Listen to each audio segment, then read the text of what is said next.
more than the start of the program.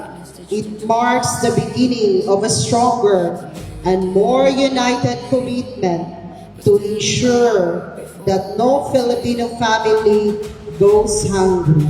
Daghang salamat, Governor, President, Mayor, daghang kaayong salamat sa akong madawat katong adlaw.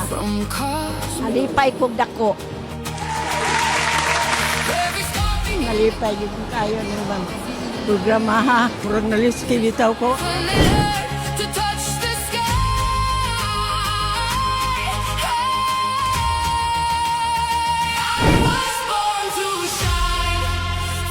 Atong pasalamatan ang atong presidente sa Pilipinas nga naglantaw sa atong sitwasyon, nagbuhat og programa nga makahatag pagtagad para sa pagpalambo sa pamuyong Pilipinon.